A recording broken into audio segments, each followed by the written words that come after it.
De forma que o tabernáculo no Velho Testamento é a profecia de Deus entre nós.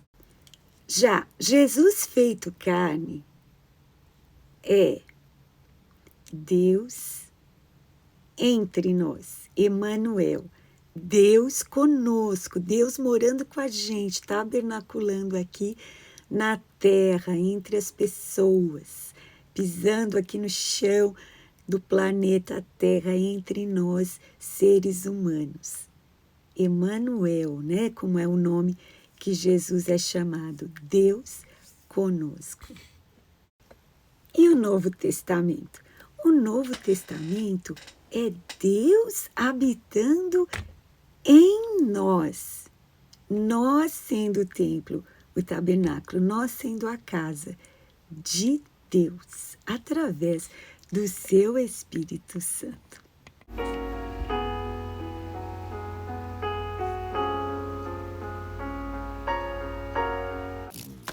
Olá, muita paz de Deus para a tua vida. Bem-vindo, bem-vinda ao nosso estudo bíblico da série Hebreus. Hoje, a parte 28, que é Hebreus 13, de 5 a 8. E a gente vai aqui estudar as instruções dessa palavra para o corpo de Cristo, para mim e para você. Eu sou Edilmar, pastora na comunidade evangélica da Vitória, no Jardim Vila Galvão, em Guarulhos, São Paulo. Vem comigo. Hebreus 13 é um capítulo muito rico, né? E hoje a gente vai estudar um dos versículos tão famosos, né? Entre as coisas que a gente vai estudar, que fala da imutabilidade do Senhor Jesus. O Senhor Jesus nunca muda. Eu quero citar para você Tiago 1,17, que fala assim: toda boa dádiva e todo dom perfeito vem do alto, descendo do Pai das luzes, em quem não há mudança, nem sombra de variação. O nosso Deus não muda. E então, esse capítulo 13 de Hebreus inicia falando de amor, né? E que este amor deve ser contínuo, amor fraternal. Lembrando em 1 João 3, 17 e 18, o apóstolo João, como eu falei no outro vídeo, o apóstolo João fala que se alguém possuir recursos materiais nessa terra e observando seu irmão passar necessidade, não se compadecer dele, não fizer nada a respeito, como é possível permanecer nessa pessoa o amor de Deus? Então, ele continua, né, 1 João 3,18, ele fala: filhinhos, não vamos amar só de palavras, né, só da boca para fora, mas com as atitudes, com as ações. Vamos amar de verdade o nosso próximo, né? Claro, em primeiro lugar, amar a Deus. Como diz a Torá, né? Que no Velho Testamento são os 5 primeiros livros da Bíblia.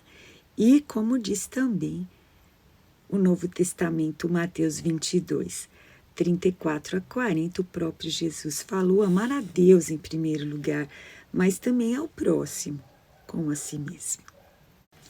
De forma que em Hebreus 13, a gente tem instruções para o corpo de Cristo. Para aquele que ama a Deus em primeiro lugar, que busca o reino de Deus, que é salvo em Jesus Cristo, e que tem que receber essas instruções e praticar, né? Praticar, se alguém tem fé, como diz Tiago, se alguém tem fé, mostre pelas obras.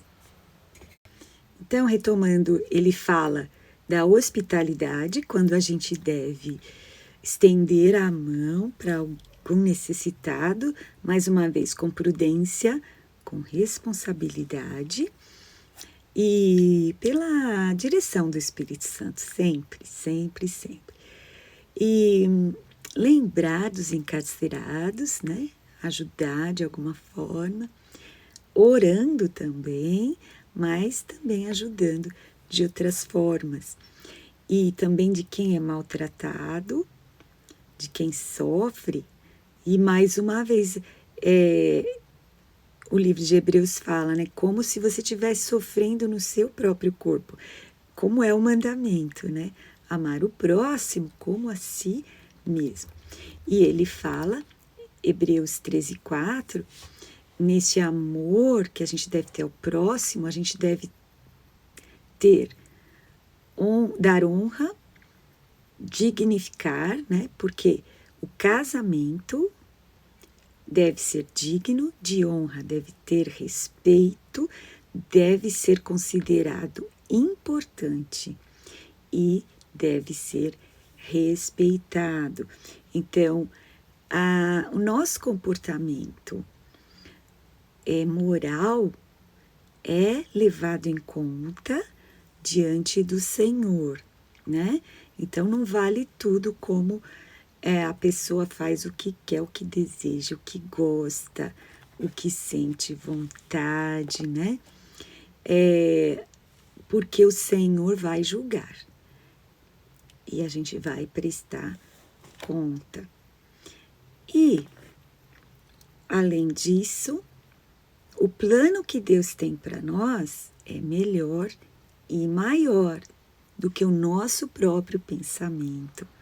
E cada ação, cada decisão, cada escolha tem as consequências.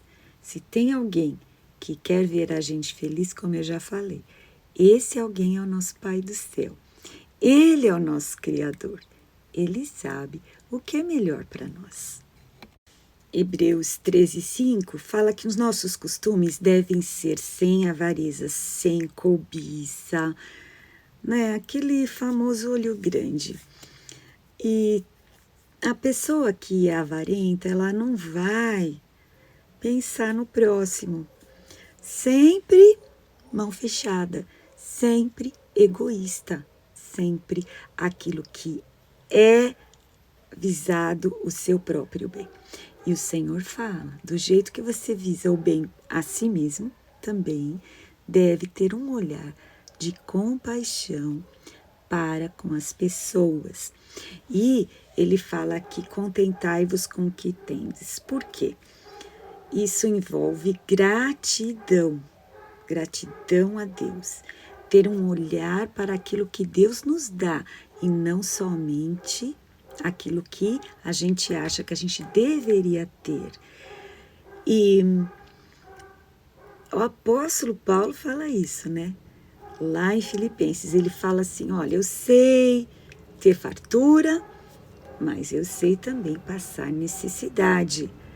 Eu tudo posso naquele que me fortalece.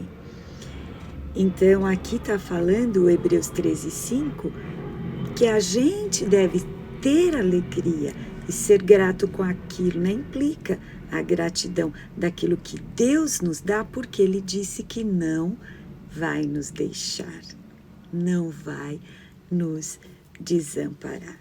Spurgeon, que é um grande servo do Senhor do passado, né, de tempos idos, ele diz assim, que só por essa palavra, só por esse versículo, a gente nunca deveria ser infeliz, porque a presença de Deus é garantida. Jesus falou assim, que no mundo a gente vai ter aflições, mas tenha bom ânimo, que ele venceu o mundo. Ele falou, tenha bom ânimo, eu venci o mundo. Ele diz, não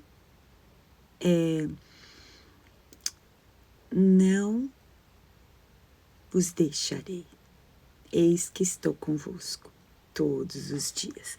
Então, essa palavra, não vos deixarei, não vos desampararei, é uma citação, né? Uma citação do Velho Testamento, que é Deuteronômio 31:6, que o autor aos Hebreus está citando a Torá, mas que, novamente agora Novo Testamento, aqui em Hebreus, a gente tem esta certeza: o Senhor não nos abandona. Hebreus 13:6 fala assim: o Senhor é o meu ajudador. Quando você tem uma experiência com Deus, você tem fé, um caminhar de fé, você já deve ter várias experiências e saber que realmente Deus nos ajuda. A Bíblia diz: Ele cuida dos órfãos, das viúvas, Ele cuida de cada um. Se até os passarinhos Ele cuida, quanto mais você, que tem muito mais valor. O Salmo 121 diz assim: eleva os meus olhos para os montes. De onde me virá o socorro? O meu socorro vem do Senhor, que fez os céus e a terra. Enquanto corpo de Cristo, povo de Deus, nascidos de novo, parte da família de Deus, nós sempre vamos ter alguém que nos ensinou a palavra de Deus, que pregou para nós, que cuida da nossa alma, que está sempre nos corrigindo e está sempre preocupados em nos conduzir no bom caminho, sempre na presença de Deus, salvo em Jesus Cristo. E aqui em Hebreus, a gente vê que Hebreus 13:7, que a gente deve lembrar dos nossos pastores, nossos líderes espirituais, aqueles que falaram para nós a palavra de Deus. E a gente deve imitar a fé dessas pessoas, olhando, se inspirando, se atentando para o jeito que eles vivem na presença de Deus. E então, a gente sabe que o líder, o pastor, ele não é perfeito. Assim como ninguém é, né? Os pais não são perfeitos, portanto, mas os filhos devem obediência e submissão a eles, né? E também, entre os casais, as pessoas não são perfeitas, mas se deve submissão ao marido, a esposa deve submissão ao marido, porque assim ensina a palavra de Deus, né? E a gente sabe que há os exageros, as manipulações, infelizmente, os abusos. Mas se você é guiado pelo Espírito de Deus, pela palavra de Deus, você vai saber discernir quando uma liderança é abusiva e vai pedir ajuda, principalmente a ajuda de Deus e na guia do Santo Espírito, do Espírito Santo, né? A palavra de Deus diz que o Espírito Santo vai nos guiar em toda a verdade. Existe liderança que é mentirosa, mas se você tem o discernimento, você vai saber que algo deve ser feito a respeito desta situação. Portanto, nós estamos aqui, obviamente, falando de pastores que vivem a palavra de Deus, mesmo sendo falhos, eles sempre procuram voltar ao arrependimento dos seus erros e melhorar o seu caminho para dar sempre um bom testemunho. Então, a gente deve se lembrar desses pastores e atentar para a sua maneira de viver. O apóstolo Paulo falou: sede meus imitadores, porque eu sou de Cristo, imitador do Senhor Jesus Cristo. É lógico que não vai imitar Jesus o tempo inteiro devido à nossa humanidade. Não é? O próprio apóstolo Paulo falava que muitas vezes na vida dele ele fazia as coisas que ele não queria fazer. Então, o apóstolo Paulo disse também que a lei do Espírito da vida em Cristo nos libertou da lei do pecado e da morte. Então, a gente sabe que a gente deve imitar as coisas boas, aquilo que está dentro da palavra de Deus. Se por acaso o homem fale em alguma coisa, a mulher fale em alguma coisa.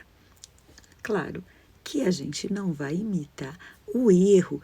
Existem pessoas que imprudentemente falam: também aquela pessoa faz aquilo, eu também vou fazer, ou aquele líder fez aquilo, eu também vou fazer. Não, de forma nenhuma. Mas se aquilo for errado, claro. Mas se a pessoa dá bons exemplos, a estes exemplos a gente deve seguir. O apóstolo Paulo, ele, você sabe, abriu muitas igrejas. E um dos filhos dele na fé se chamava Timóteo. E a carta que ele mandou para Timóteo, em 1 Timóteo 4,16, ele fala assim para Timóteo: tem cuidado de você mesmo, de ti mesmo e da doutrina. Persevera nestas coisas, porque fazendo isso te salvarás tanto a ti mesmo como aos que te ouvem. Então, o líder, o pastor, aquele que está em evidência, né? Não, às vezes não necessariamente o pastor principal da igreja, mas o líder de um departamento de crianças, de jovens, de obreiros, de evangelismo, de música, tem que se atentar para este ensinamento do apóstolo Paulo. Tenha cuidado de você mesmo, porque você precisa também salvar a si mesmo. Não só viver uma vida de aparência e hipocrisia, pregando uma coisa e vivendo outra. Mas hoje é o momento da gente ser sincero com a gente mesmo e viver uma vida de acordo com a doutrina. É o que ensinou aqui Paulo a Timóteo. Tenha cuidado. Olha como você anda. Olha se a doutrina está na sua vida. E persevera, quer dizer, tem gente que começa muito bem, mas depois relaxa, depois acontece uma coisa ou outra na vida, às vezes coisas sérias e traumas. E a pessoa não quer mais saber, anula o seu chamado e simplesmente abandona a doutrina do Senhor e começa a viver como se nem soubesse nada da palavra de Deus. E Paulo falou para Timóteo: olha, Timóteo, não, você não pode ser assim. No versículo anterior, Paulo fala para ele: olha, medita essas coisas. É muito importante a gente pensar, meditar, gastar tempo assim na mente e imaginando coisas boas da palavra de Deus, planos para a nossa vida, mas sempre dentro da instrução de Jesus. E aquilo que a gente pensar, né, na parte da meditação, ocupar-se disso, né? E aí o apóstolo Paulo fala: porque seu aproveitamento deve ser manifesto a todos. Na hora que você pensa coisas boas na sua mente, né, guiado sempre pelo Espírito Santo, coisas espirituais, com o foco na vida eterna, porque a nossa tendência é ficar sempre pensando nas coisas imediatas, as coisas da terra, mas tudo tem um efeito eterno, então a gente deve sim seguir e a palavra de Deus andar de acordo com os ensinamentos, né? Provérbios fala, não ande conforme o seu próprio entendimento, não confie na sua própria opinião, mas considera o temor do Senhor, considera o respeito a Deus e a sua palavra. E mais uma vez eu falo, porque Deus sabe o que Ele está falando, porque Ele sabe, Ele é o Criador de tudo. Se Ele diz que algo não é bom, a gente tem que saber que se a gente decidir, com o livre-arbítrio que a gente tem, decidir ir por aquele caminho, haverá consequências, e muitas vezes consequências difíceis de suportar, e muitas vezes consequências eternas, algo que não dá para reverter, coisas que ficam marcas, então marcas profundas. Portanto, não se estribe no seu próprio entendimento, não confie na sua própria opinião, não siga o seu coração, como diz o mundo, porque Jesus fala na sua palavra, né, através dos seus profetas, ele diz que o coração do homem é enganoso. A gente se engana.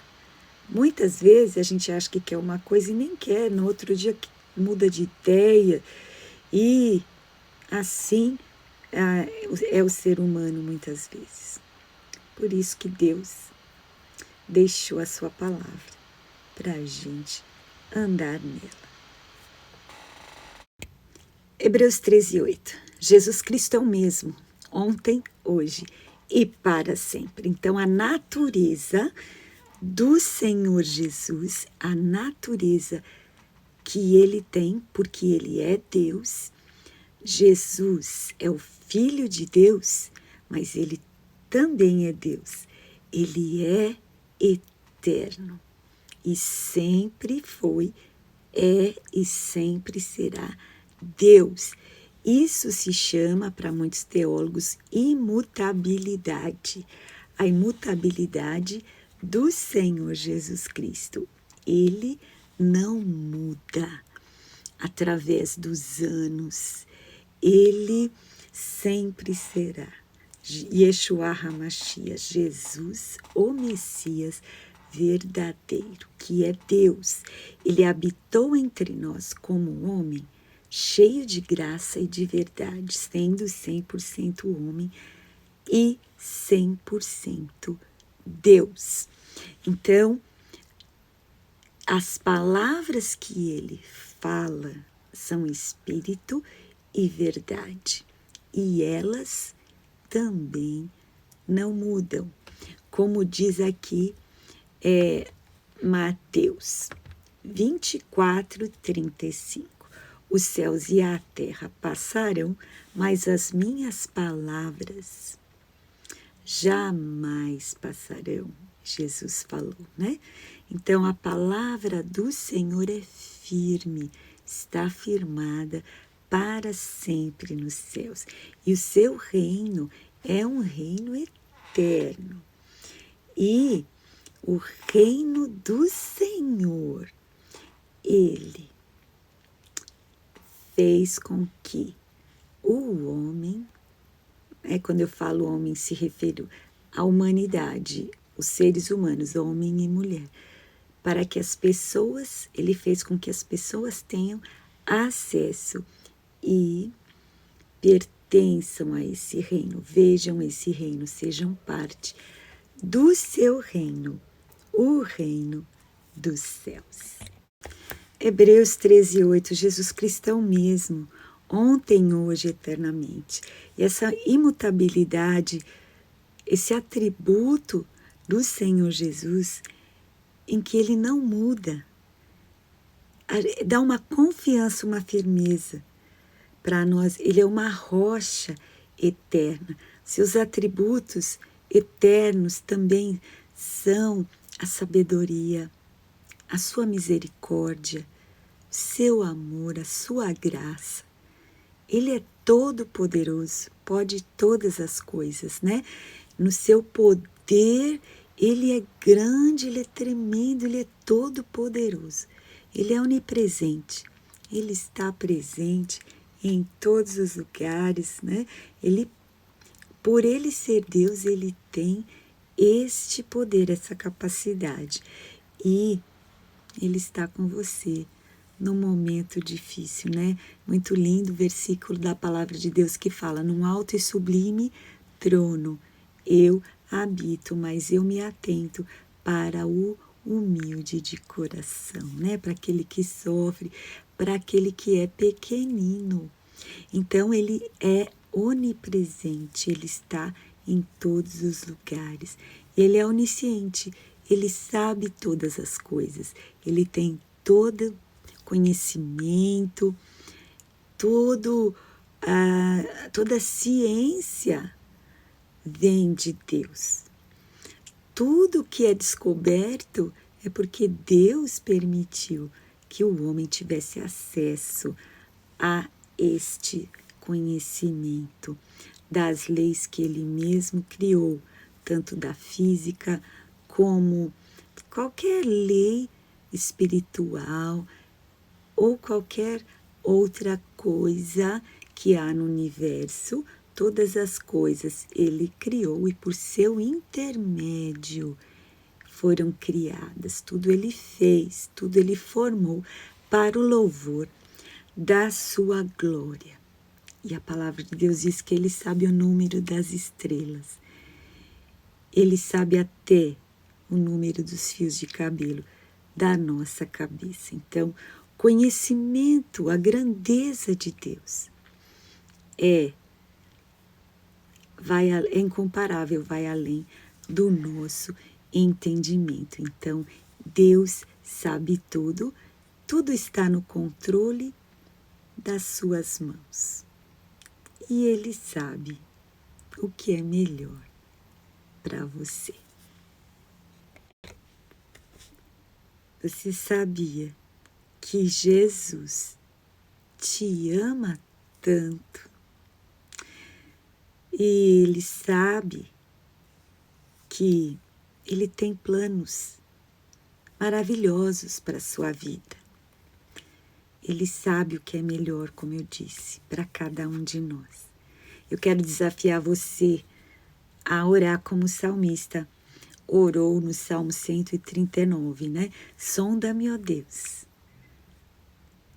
E analisa, né? Vê lá, conhece o meu coração. E investiga os meus pensamentos. E vê se eu estou fazendo algo de errado, andando em caminhos errados, se há em mim algum caminho mau, e me guia pelo caminho eterno, pelo caminho certo, pelo caminho onde eu vou frutificar, fazer coisas boas, agradar o Senhor, andar com Deus. Pense nestas coisas até a semana que vem. Deus te abençoe. Muita paz.